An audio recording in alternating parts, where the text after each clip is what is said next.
욥기 9장 말씀으로 하나님 말씀 함께 나누면서 은혜를 받도록 하겠습니다.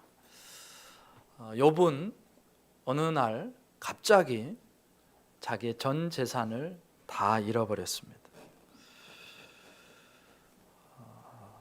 다른 거 켜져 있으면 좀 꺼주세요. 하루아침에 10 자녀들을 또 다 잃었습니다. 자기의 몸에는 머리부터 발끝까지 종기가 생겨가지고 도저히 견딜 수가 없어서 땅바닥에 주저앉아가지고 기와 조각으로 몸을 박박 긁어댑니다. 상상만 해도 이게 너무 끔찍한 상황이에요. 얼마나 고통스럽고 비참한지 그 모습을 정면으로 볼 수 없을 것 같은 그런 기분이 듭니다. 근데 그 소식을 듣고 친구들이 3명이 찾아왔어요. 성경이 그들을 이렇게 소개하죠. 대만 사람 엘리바스와 수아 사람 빌닷과 나아마 사람 소발이라. 친구들은요, 욥이 그렇게 고통스러워하고 비참해진 모습을 보고 아무런 말도 할 수 없어서 밤낮 7일 동안 7주야를 욥과 함께 아무런 말 없이 그저 땅에 앉아 있어 주었습니다. 함께 해주었어요. 너무너무 훌륭한 친구들입니다. 이때까지만 해도 참 좋은 친구들이에요. 고통당하고 있을 때 곁에서 이래라 저래라 말하지 않고 너 왜 그랬니 그런 말도 없이 그저 아무런 말도 할 수 없어서 함께 그냥 자리를 지키고 있어주는 거 얼마나 이게 큰 위로가 되는지 몰라요. 일주일은 너무 잘했습니다. 근데 갑자기 상황이 바뀌기 시작합니다. 2장에서 욥이 그러죠. 속은 아니었는데 지난 시간에 그랬죠. 속은 안 그랬는데 입술로만은 하나님 앞에 범죄하지 않았습니다. 근데 급기야 3장에 와서 욥이 자기 생일을 저주하면서 자신의 고통을 이제 표현하기 시작합니다. 그러니까 옆에서 이제 잠잠하게 기다려 주었던 친구들이요, 욥이 하는 말을 듣고 그 말을 볼 때 이거는 해서는 안 될 말 아닌가 그런 생각을 하기 시작하고, 그때부터 친구들도 한 사람씩 말을 쏟아내기 시작합니다. 욥을 위로해주고 격려해주는 게 아니고 그렇게 고통받고 비참해하고 나 지금 너무 힘들어 그런 고통을 표현하고 있는 욥을 향해서 정죄하기 시작하고 네가 뭔 죄가 있어서 그렇지 하면서 말을 쏟아내기 시작하는데 계속해서 욥을 비난하는 거예요. 욥기의 구조를 보면요, 욥의 세 친구들과 사이의 논쟁이 이어지는데 3번의 사이클이 나옵니다. 보여주세요. 3번의 사이클. 1장부터 2장에서는 이제 욥기의 서론이고요, 3장에서는 욥이 자기의 생일을 저주합니다. 그리고 그 말을 받아서 이제부터 세 친구들이 왔잖아요.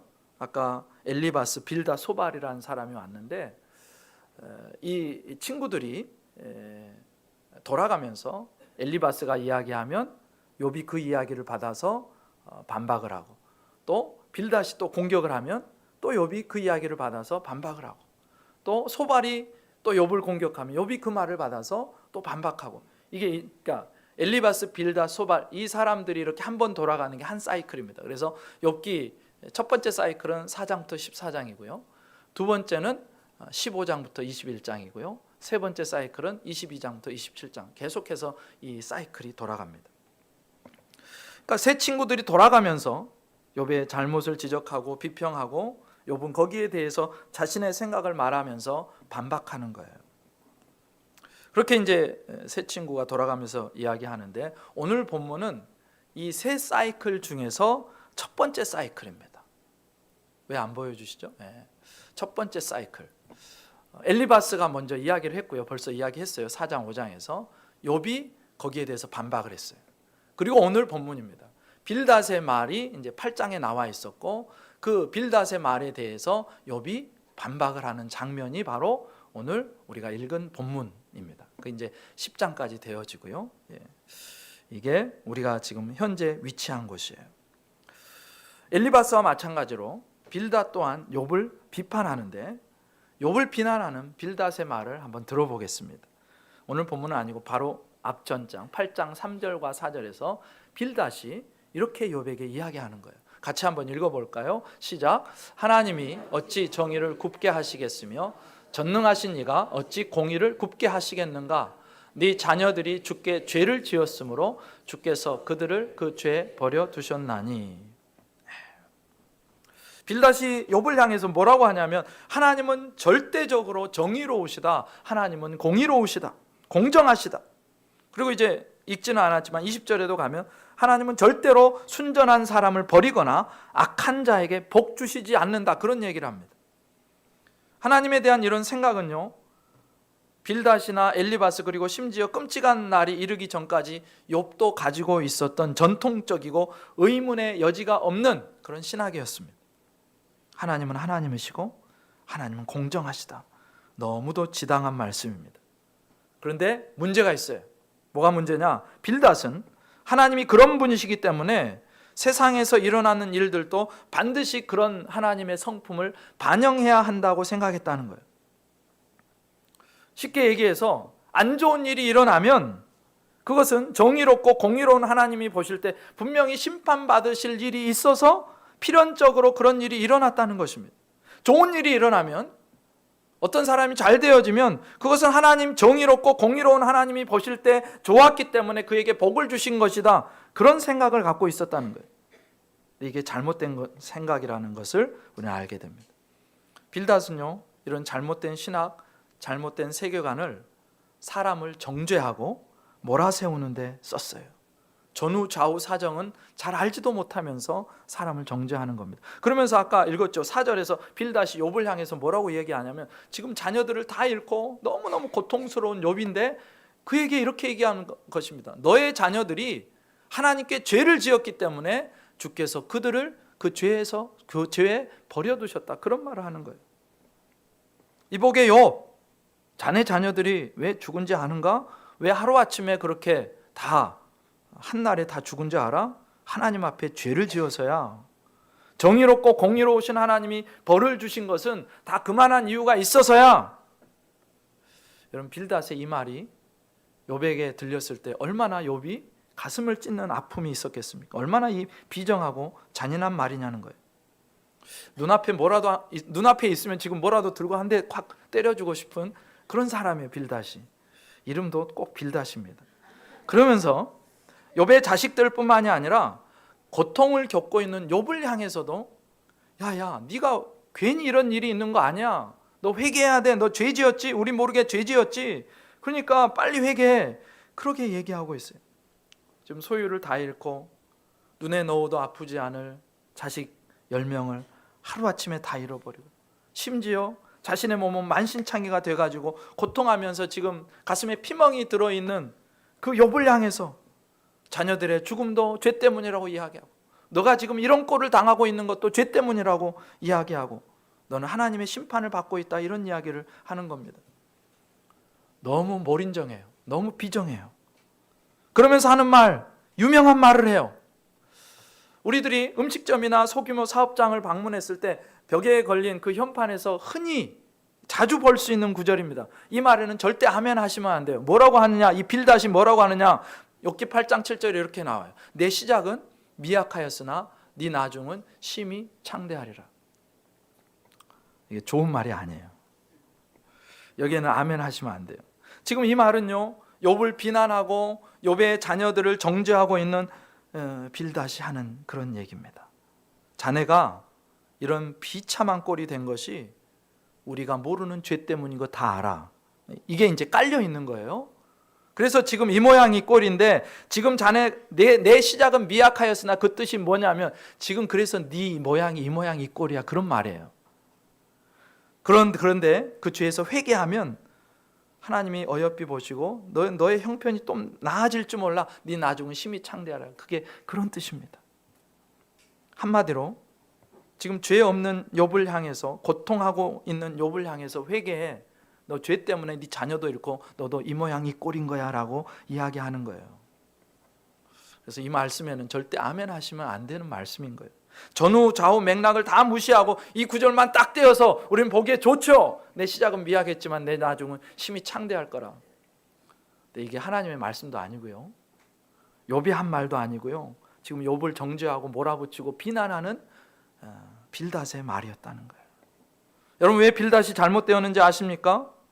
빌닷의 신학, 지금 당시 욥의 시대에 엘리바스나 빌닷이나 소발이나 심지어 고난을 당하기 전까지 욥도 이런 생각을 가지고 있었어요.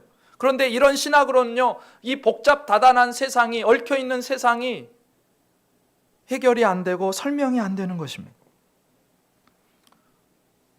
이 빌닷은요, 자기 신학이 너무 자명하고 옳다고 생각했어요. 그리고 그것으로 모든 세상을 다 재단하고 그것으로 판단합니다. 근데 오늘 빌닷이 기억해야 될 성경의 가르침은 뭐냐? 세상에 일어나는 모든 일들이 하나님의 성품을 다 반영하는 것은 아니라는 거예요. 하나님은 물론 거룩하신 분이세요. 100% 1000% 맞습니다. 하나님은 공의로우신 분이시고 정의로우신 그런 하나님이십니다. 그런데 타락한 세상에서 일어나는 모든 일들이 그 하나님의 거룩과 공의와 정의를 다 드러내지는 않는다는 거예요. 의인이요, 고난을 받을 수도 있고요, 의인이 고통을 당할 수도 있어요. 반대로 악인이 형통할 수도 있고요, 부할 수도 있습니다.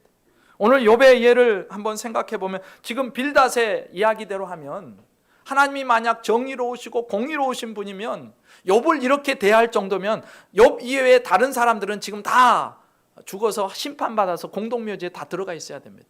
왜냐하면 욥기를 시작할 때 하나님이 욥을 이렇게 칭찬하시잖아요. 그 사람은 온전하고 정직하여 하나님을 경외하며 악에서 떠난 자라. 그러면서 하나님께서 두 번이나 욥을 또 칭찬을 하세요. 그와 같이 온전하고 정직하여 하나님을 경외하며 악에서 떠난 자가 세상에 없느니라. 그러니까 이 온 세상 속에서 봤을 때, 하나님이 보셨을 때, 하나님의 눈으로 보셨을 때 가장 의로운 사람 한 사람을 꼽으라면 욥이라는 사람이에요. 그런데 빌닷의 신학에 의하면 그런 욥도 지금 죄 때문에 고난을 받고 있으니까 다른 사람은 말할 것도 없지요. 욥 이외의 다른 사람들은 하나님의 보시기에 하나님의 눈에 안 차는 사람들인데 당연히 그러면 하나님의 진노의 심판을 받고 지금 다 공동묘지에 들어가 있어야 될 신세라는 것입니다. 그런데 현실이 어때요? 욥만 고통당하고 있어요. 욥보다 악한 자들이 여전히 떵떵거리고 있고, 욥을 지금 가르치려고 하고 있고, 심지어 욥을 정죄하고 욥을 심판하고 욥을 짓밟습니다. 빌닷의 신학으로 다 설명할 수 없는 그 부조리한 현실이 당대의 현실이었고, 우리가 매일매일 맞닥뜨리는 우리가 세상의 현실입니다. 사실 욥은요, 지금 빌닷이나 다른 친구들이 생각하는 것처럼 하나님 앞에 심판받을 죄를 지어서 혹은 남몰래 큰 악을 범해서 이 고난을 당하는 게 아니었습니다. 욥기의 서론이 보여주는 거예요. 그러니까 지금 욥의 자녀들을 정죄하고 욥을 고발하고 비난하는 빌닷의 그 편협한 지식과 신학은 고난당하고 아파하고 있는 욥에게 그 욥의 마음을 난도질하는 날카로운 흉기와 같은 것이었고, 폐부를 찌르고 들어오는 비수와 같은 것이었습니다. 여러분, 세상에서 제일 무서운 사람이 누군지 아세요? 책 한 권만 읽은 사람, 딱 한 권만 읽은 사람. 그 책에서 말하는 내용이 전부인 줄 알고 그게 내가 알고 있는 온 진리예요. 그게 다 진리예요. 나머지는 이제 다 거짓말인 거예요. 내가 아는 지식만이 세상 모든 지식에 총하여 진리라고 착각하는 사람, 오늘 빌닷이 그런 사람입니다. 내가 아는 신학으로요, 온 세상을 설명할 수 있고 그게 안 되는 건 다 잘라내버리는 사람. 그래서 빌닷의 신학만 가지고 있다면 어떤 일이 일어나느냐? 지금 고난을 당하고 있는 사람들은요, 다 죄값으로 하나님 앞에서 그 죄값을 받는 거예요. 지금 부자로 살고 있고 높은 지위에 올라가 있고 명성을 누리고 있는 그 사람들은 다 하나님이 복 주신 결과예요. 그렇게 이상한 해석을 만들어내는 게 이 빌닷의 신학입니다. 여러분, 세상에서 일어나는 모든 일들이 공의의 하나님, 정의로운 하나님의 성품을 반영하지 않습니다. 이 세상은 그런 하나님의 성품을 반영하고 드러내기에는 너무너무 타락해 있어요. 하나님이 처음 만드신 세상이 아니라는 거예요. 여러분, 예전에 인도네시아의 한 지역에 쓰나미가 몰려와서 수많은 사람들, 거기서 관광 갔던 수많은 사람들이 돌아가신 일들이 있었습니다. 근데 그때 한국교회 강단에서 이런 메시지가 선포됐어요. 제 얘기는 아니고요, 그 어떤 목사님이 하신 얘기입니다. 인도네시아 아체 지역 쓰나미는 하나님의 심판입니다. 그곳은 인구 3분의 2가 무슬림들이고 기독교인들도 많이 죽였기 때문입니다. 주일날 교회 안 가고 휴가 즐기러 간 사람들도 심판받은 거예요. 이런 설교를 하셨어요. 어떻게 보면 되게 간단하고 명쾌한 해석이 시원할 사람들도 있겠는데, 그런데 고난을 당하는 사람들에게는 2차 가해이고 폭력입니다. 이런 말은 어떻게 고난의 현실을 보면서 지금 아파하고 힘들어하는 자들을 보면서 하나님의 심판이라고 이런 지하에 정죄할 수 있느냐는 거예요. 하나님은요 절대로 그것을 기뻐하지 않으세요. 나중에요 이 빌닷을 하나님 뭐라 그러신지 아세요? 야, 너는 욥보다 더 악한 놈이야, 너가 잘못했어, 그렇게 말씀하세요. 빌닷은 이런 얘기 때문에 하나님의 책망을 듣습니다. 만약에 그렇게 설교하신 그분의 메시지가 맞다면 주일날 교회 빠진 사람들은 다 어떻게 돼야 되냐면 교통사고를 아주 크게 당해야 되고요, 그 다음에 하는 일이 다 망해야 되고요, 심지어는 목숨으로 그 값을 치러야 되는 거예요. 성성하게 걸어다닐 사람이 별로 없어요. 여러분, 예수님의 복음을 들고 오지를 찾아간 선교사님이요 교통사고를 당했다면 그것도 하나님의 심판일까요? 온갖 사기와 기만과 속임수와 거짓말에 능한 자가 그 거짓으로 해가지고 높은 자리에 올라가가지고 나라를 쥐락펴락하고 있다면 그게 하나님이 주신 복인가요? 그렇지 않죠. 우리가 당하고 있는 현실은요 욥기에 의하면 우리가 보지 못하는 영적인 세계에서 일어나는 일들의 결과요, 그 원인에 대해서 우리가 왈가왈부 함부로 알지 못한다면 말하지 않아야 된다, 함부로 재단하고 판단하지 않아야 된다. 그게 욥기가 우리에게 주는 교훈입니다. 여러분, 어떤 일들을 보았을 때 함부로 정죄하거나 판단하는 죄를 짓지 않기를 주님의 이름으로 부탁드립니다. 그게 얼마나 큰 죄냐면요, 죄의 뿌리가 거기에요. 거기. 내가 하나님의 자리에 올라서서 그를 판단하고 정죄하는 거, 가장 교만한 죄입니다. 저도 가끔 거기에 넘어져요. 근데 그게 얼마나 하나님 앞에서 큰 죄인지 몰라요. 함부로 정죄하면 안 돼요. 함부로 판단하면 안 돼요. 심지어 그렇게 고난당해서 지금 고통스러워하고 있는데 거기다 대고 지금 그 뭐라고 하죠? 상처에 뭘 뿌린다고요? 상처에 소금을 뿌리는 일이에요. 빌닷의 그렇게 정죄와 폭력적인 말을 듣고요, 욥도 가만히 안 있죠. 욥도 한성질합니다. 그래서 이렇게 대응해요. 오늘 본문 1절부터 3절에 이렇게 나옵니다. 욥이 대답하여 이르되 진실로 내가 이 일이 그런 줄을 알거니와 인생이 어찌 하나님 앞에 의로우랴. 사람이 하나님께 변론하기를 좋아할지라도 첫마디에 한마디도 대답하지 못하리라. 욥의 첫 대답은요 나도 안다는 거예요. 언뜻 보면 동의하는 것 같아요. 진실로 내가 이 일이 그런 줄을 알거냐. 네 말 그래. 어떤 면에서 맞아. 그래, 나도 알아. 네, 동의하는 것처럼 보이는데 그런 느낌인 거예요. 야, 그 정도는 나도 알거든. 그런데 내 문제가 해결이 안 돼. 그런 신학으로는 내 삶이 이해가 안 되고 설명이 안 돼. 그래서 나도 미치겠어. 지금 욥이 그런 이야기를 하는 것입니다. 고난을 당하기 전에 욥이 알고 있던 하나님도 그런 분이 맞아요. 하나님은 정의를 굽게 하시는 분이 아니고 절대적으로 공의로우신 분인 것도 알아요. 그런 하나님 앞에서 인생이 의롭다고 할 수 없다는 것도 욥이 너무너무 잘 알아요. 하나님께서 첫마디로 나를 꾸짖으셔도 나는 거기에 대해서 단 한마디도 대답할 수 없는 그런 티끌 같은 존재라는 것도 욥이 알아요. 그런데 욥은 거기에 그치지 않아요. 빌닷에게 이렇게 대답하는 것입니다. 그런데 말이지, 나도 그렇게 알았고 나도 지금 그렇게 알고 있는데 내가 지금 당하고 있는 상황이 나는 이해가 안 돼. 아무리 생각해도 내가 이렇게 고초를 당하고 어려움을 당해야 되는 이유를 나는 모르겠어. 나는 그렇게 큰 죄를 지은 적이 없어. 나는 네가 그렇게 생각하는 것처럼 내 아들들, 내 딸들은 그렇게 큰 죄를 지어서 하루아침에 죽은 게 아니야. 이유를 모르겠어. 왜 내 소유가 하루아침에 없어져야 되고, 왜 내 생떼 같은 자식들을 하루아침에 다 잃어야 되는지, 왜 나는 온몸에 악창이 나서 이렇게 비참한 처지에 떨어져야 되는지 나도 모르겠어. 그래서 나도 미치겠다. 이게 욥의 말이에요. 지금 욥은요 그 인생이 완전히 뒤집어 엎어져 있습니다. 질서가 완전히 무질서가 돼버렸어요. 혼돈이 됐어요. 카오스가 됐습니다. 아수라장이 됐어요. 그래서 자기 인생이 완전히 뒤집혀진 그 현실을 보면서 하나님은요, 욥은 하나님을 향해서 하나님이 질서를 무너뜨리시고 자신의 창조를 뒤집어 엎는 그런 하나님으로 왜곡되게 묘사를 합니다. 오늘 본문 5절부터 7절에 욥이 이렇게 얘기해요. 그가 진노하심으로 산을 무너뜨리시며 옮기실지라도 산이 깨닫지 못하며 그가 땅을 그 자리에서 움직이시니 그 기둥들이 흔들리도다. 그가 해를 명령하여 뜨지 못하게 하시며 별들을 가두시도다. 욥은요, 하나님을 어떤 하나님으로 묘사하냐면 자기가 다 만들어 놓고 질서를 세워 놓고 창조해 놓으시고 그 창조를 다 때려 부수시는 그런 하나님으로 묘사를 해요. 하나님이 진노하셔가지고 심판하시니까 질서가 다 무질서가 돼버렸고 그 질서가 혼돈이 돼버렸고 그 질서가 아수라장이 됐어요. 하나님이 심지어 빛도 만드시고 광명도 만드셨는데 별들도 만드셨는데 심지어 그 광명들을 향해서 너 나오지 말어. 온 세상을 어둡게 만드시는 거예요. 산을 무너뜨리세요. 산을 세우신 그분이 산을 다 무너뜨려 버리세요.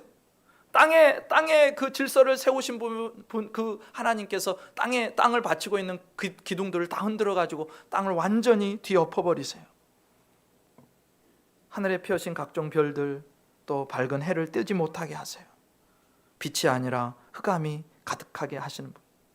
창세기 1장의 창조는요, 빛도 없고 흑암이었고 공허였고 혼돈이었던 것을 다 질서를 세우시고 내용을 채우시는 하나님이셨는데 욥이 지금 말하는 하나님은요, 그 창조를 다 뒤집어 엎는 하나님. 왜 이렇게 하나님을 묘사합니까? 내 인생이 그렇게 뒤집혔기 때문에 하나님도 그렇게 보이는 거예요. 욥의 생각에는요, 하나님께서 지금 자신에게 화를 쏟아 부으시는 거예요. 하나님은 내가 쌓아놓은 인생을 송두리째 다 뒤집어 엎으시는 하나님. 내 삶에 지진을 일으키셔서 내 모든 것들을 다 아수라장이 되게 만드신 그 무질서로 만드신 하나님. 이게 욥의 현실입니다. 그리고 우리 중 어느 누구라도 욥이 처한 현실을 그렇게 상대했다면, 그런 현실에 처하게 되었다면 우리도 욥처럼 그렇게 왜곡된 시선으로 하나님을 볼 거예요. 하나님, 무질서한 하나님이야. 하나님 모순투성이야. 하나님은 문제를 일으키는 하나님이야. 하나님은 내게 너무 나쁜 하나님이야. 그런데 그런 욥도요, 차마 하나님이 없다고 말하지는 못합니다. 자기 삶이 다 무너져도요, 하나님만큼은 부정할 수 없어요. 그 하나님은 전능하신 분인 걸 알아요. 그 하나님이 불가능이 없으시다는 것도 알아요. 그런데 그 하나님이 진짜 정의로우시고 공의로우신지는 내가 모르겠다. 이게 욥의 말입니다. 그런 마음이 녹아있는 게 8절부터 10절에 나와요. 그가 홀로 하늘을 펴시며 바다 물결을 밟으시며 북두성과 삼성과 묘성과 남방의 밀실을 만드셨으며 측량할 수 없는 큰 일을, 셀 수 없는 기이한 일을 행하시느니라. 그러니까 욥이 부정할 수 없는 하나님은 어떤 하나님이냐면 창조주 하나님이세요. 힘이 세신 분이에요. 불가능이 없으신 분이에요. 뭐든지 다 엎을 수도 있고 다 세울 수도 있는 분이에요. 그런데 욥이 지금 엄청난 고난의 현실을 맞닥뜨리고 보니까 그 힘센 하나님이, 전능한 하나님이 나를 향해서 자비와 긍휼을 가지고 계신 하나님이신지 모르겠다는 것입니다. 그 하나님이 진짜 정의롭고 공평하신 하나님이신지 모르겠다는 거예요. 내가 당하고 있는 현실 때문에 욥은 하나님을 그렇게 왜곡되게 묘사합니다. 욥의 처지를 생각하면 내가 만약 그 자리에 갔더라, 내가 한 그 욥이 겪었던 10분의 1, 100분의 1만 겪어도요, 저는 하나님을 그렇게 원망할 것 같아요. 왜곡되게 하나님을 바라볼 것 같아요. 그러나 우리는 그 자리에서, 욥의 자리에서 한 걸음 더 나가야 되죠. 내가 이해할 수 없다고 하나님이 아니신 것은 아닙니다. 내가 지금 고통을 당한다고 선하시고 자비하시며 긍휼이 풍성하신 하나님이 갑자기 하루아침에 냉혈한이 되시거나 비정한 하나님이 되시는 게 아니라는 거예요. 세상이, 그리고 현실이 지금 나를 속이고 있다 할지라도 하나님은 여전히 하나님이신 것입니다. 그래서 우리가 고난 중에 해야 될 일, 환난 중에 해야 될 일이 있다면 그 하나님에 대한 왜곡된 감정, 나쁜 감정이 계속해서 올라올 때, 그때마다 그 거짓에 속지 않기 위해서 하나님을 부르는 거예요. 욥기에서도요, 욥이 계속해서 하는 일이 뭔지 아세요? 그 하나님을 계속 불러요. 이해가 안 되니까, 내 삶이 이해가 안 되니까, 나는 그런 죄를 지은 적이 없으니까 좀 만나주세요. 하나님이 계시다면 저 좀 만나주세요. 저는 이해가 안 됩니다. 제발 좀 만나주셔서 내가 이해할 수 있게끔 저에게 말씀 좀 해주세요. 제가 뭘 잘못했습니까? 내가 뭘 그렇게 잘못했습니까? 아니, 내가 잘못했다곤 치더라도, 혹시 내가 잘못했다고 하더라도 그것이 뭐 하나님께 그렇게 큰 손해가 되거나 방해가 된다고, 해가 된다고 나를 이렇게 몰아붙이십니까? 내 인생을 이렇게 망가뜨리십니까? 하나님, 뭐라고 말 좀 해주세요. 하나님, 우리 만나서 단판을 지읍시다. 이게 욥기가 욥 3장부터 시작해서 계속해서 욥이 하는 이야기입니다. 여러분, 우리가 할 수 있는 최선의 길, 사방이 다 가로막혀 있고 환난이 계속해서 오고 나는 힘들어 죽겠을 때 하나님을 향해서 막 욕이 나오고 막 더러운 이야기가 나올 때, 그때 우리가 해야 될 일, 그럼에도 불구하고 하나님을 불러야 되는 거예요. 욥이 잘한 게 있어요. 욥은 계속해서 포기하지 않고, 하나님, 내게 좀 제발 좀 나타나 주세요. 내게 와서 말씀 좀 해주세요. 그 하나님을 부르는 것을 포기하지 않습니다. 물론 때때로 왜곡된 시선으로 하나님을 보기도 하지만 그래도 하나님을 끝까지 불러요. 포기하지 않고 불러요. 하나님이 살아계시다는 것은 분명히 알기 때문에. 여러분, 욥기를 통해서 우리가 기억할 게 있다면, 이해가 안 되는 상황, 너무 고통스럽고 힘든 상황에서도 결국 우리 인생의 해답을 주시고 설명해 주실 수 있는 분은 오직 하나님 한 분뿐이시라는 것입니다. 그래서 우리는 끝까지 하나님을 바라봐야 되는 거고, 그래서 끝까지 인내가 필요한 거예요. 여러분, 혹시 너무너무 고통스러운 분이 계십니까? 그러면 그때 하나님을 부르십시오. 포기하지 마세요. 고통스러워서 내가 한 달을 작정했어요, 목사님. 근데 아무런 일도 안 일어나요. 그럼 어떻게 해야 됩니까? 그럼 한 달을 더 해야죠. 한 달을 더 했는데 아직도 하나님이 말씀하지 않으세요. 그럼 어떻게 해야 돼요? 그럼 또 한 달을 더 해야죠. 하나님이 말씀하실 때까지 포기하지 않고 부르짖어야 하나님이 말씀하시는 거예요. 로마서 5장 3절 4절부터 이렇게 3절 4절에서 이렇게 말씀하세요. 같이 한번 읽습니다. 시작. 다만 이뿐 아니라 우리가 환난 중에도 즐거워하나니 환난은 인내를, 인내는 연단을, 연단은 소망을 이루는 줄 알미로다. 여러분, 환난을 통해서 우리는 인내를 훈련받게 돼요. 네, 기억할 게 있어요. 환난이 온다고 다 인내를 훈련받는 것은 아닙니다. 비가 내린다고 그 비 때문에 그 물을 마시고 모든 나무가 다 크게 단단하게 생명력 있게 자라는 건 아니에요. 어떤 나무는 썩어요, 비를 맞으면. 왜요? 뿌리가 뽑혀가지고 이제 죽어있는 나무라 비를 맞으면 썩어요. 생명력이 없기 때문에. 그런데 대지에 뿌리를 깊이 내리고 있는 나무들은요, 비를 맞으면서 더 쭉쭉쭉 자라갑니다. 마찬가지로 아무나 환난을 통해서 인내를 훈련하지 못한다는 거예요. 그가 살아있어야 됩니다. 살아있다는 게 뭐냐? 생명력이 있다는 게 뭐냐?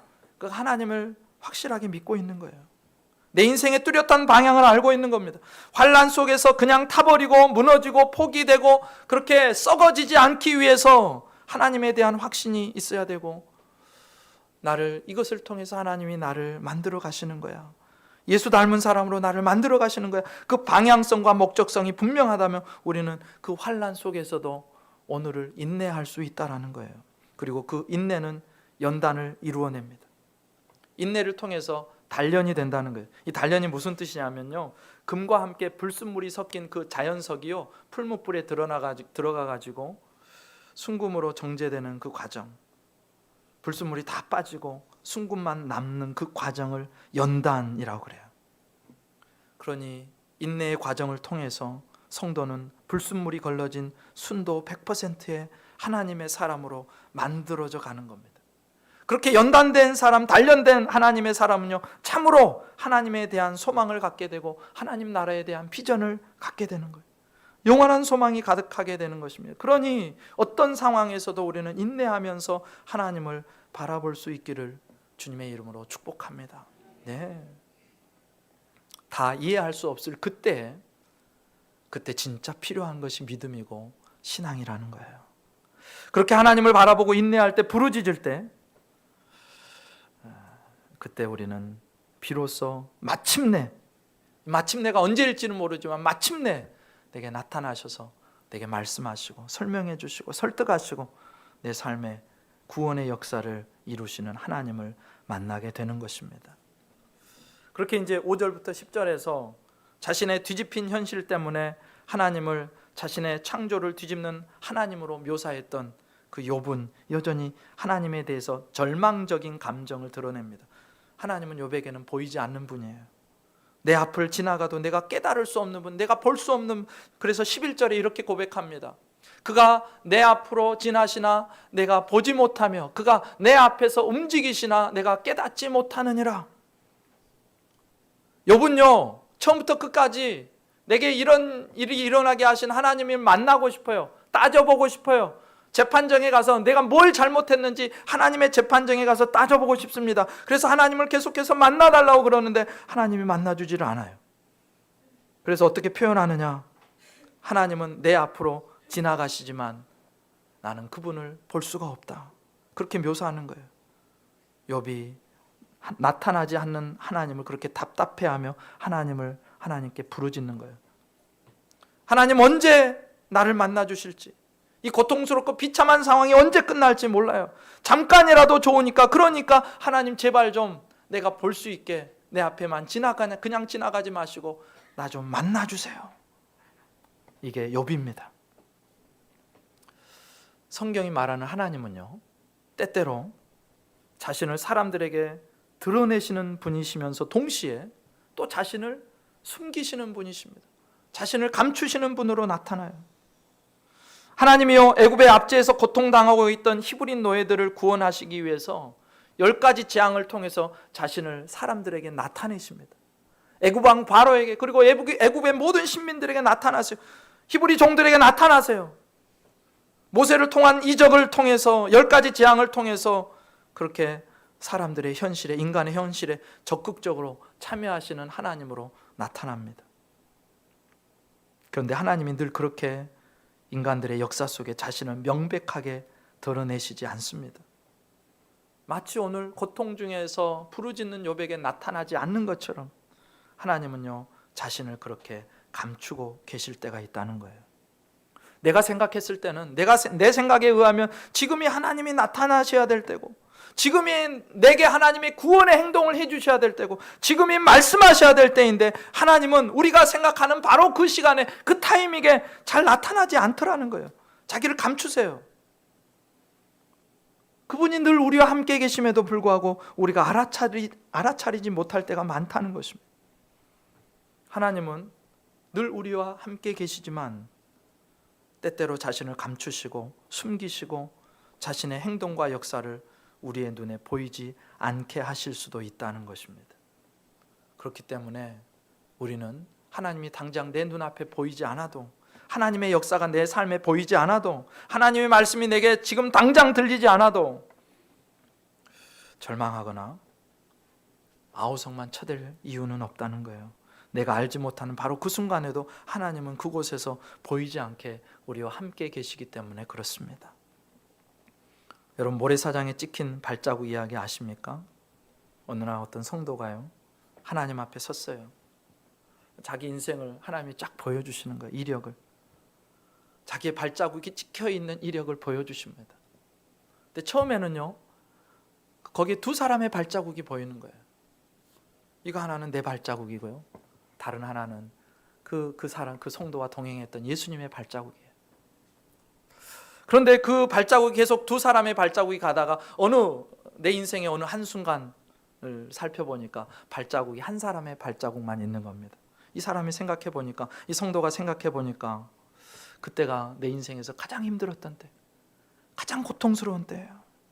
그래서 이 사람이 예수님께 물어요. 예수님, 왜 평상시에 내 일이 잘 되고 잘 풀릴 때 예수님이 그때는 굳이 동행 안 해주셔도 상관없는 그때는 나하고 함께 하시더니, 왜 내가 제일 힘든 그 시간에, 내가 칠흑 같은 어둠의 밤을 지나고 있을 그 시간에, 환난의 고통의 밤을 지나고 있을 그 시간에 왜 주님 저를 버려두셨습니까? 그때 예수님 말씀하세요. 얘야, 저기 한 사람의 발자국은 너의 발자국이 아니고 나의 발자국이란다. 너가 너무 힘들어서 쓰러져 일어날 힘이 없을 그때에 내가 너를 안고 너의 인생길을 걸어갔단다. 여러분, 하나님은요, 욥의 고백처럼 자신을 숨기실 수 있는 하나님이세요. 내 앞에 분명히 계시는데, 나와 함께 계시는데, 이 사람이 가장 힘들었을 그 시간에 하나님이 함께 계셔서 그를 안고 그 인생의 길을 걸어가고 계셨는데 나는 그것을 느끼지 못할 때가 있다는 것입니다.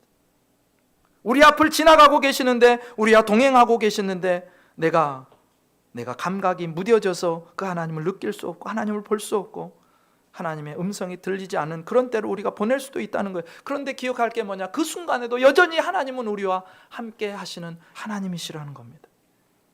자신을 숨기신다 하여 그곳에 하나님이 안 계신 것이 아니고요, 그 힘든 길 나 혼자 걸어가라고 버려두신 하나님이 아니라는 거예요. 그 순간에도 여전히 하나님은 신실하게 우리의 삶의 걸음을 인도하시는 하나님이시라는 것입니다. 그런데 결국 우리가 보지 못할 뿐이라는 거예요. 그때 바로 그곳에 하나님이 계셨음에도 불구하고 둔하고 어리석은 우리들이 한참이 지나서야, 그때 내가 그렇게 힘들 때 하나님이 나를 붙들고 계셨구나를 그때서야, 한참이 지나서야 깨닫게 된다는 것입니다. 그러니 오늘 내 삶 속에 욥이 고백하는 것처럼 하나님 제발 좀 저에게 나타나 주세요. 왜 나에게는 안 나타나 주십니까? 왜 저만 홀로 버려두십니까? 그렇게 충분히 말을 할 수 있는 그 시간에 하나님이 잘 보이지가 않는다고 해서, 하나님의 손길이 잘 느껴지지 않는다고 해서 너무 움츠러들거나 고통스러워하지 마시기를 주님의 이름으로 축복합니다. 훗날 내 인생의 그 뒤안길을 되돌아봤을 때 우리는 그곳에서 여전히 나와 함께 하시고 힘들어하는 나를 안고 나를 품에 안으시고 걸어가고 계시는 예수님의 모습을 보게 될 것입니다.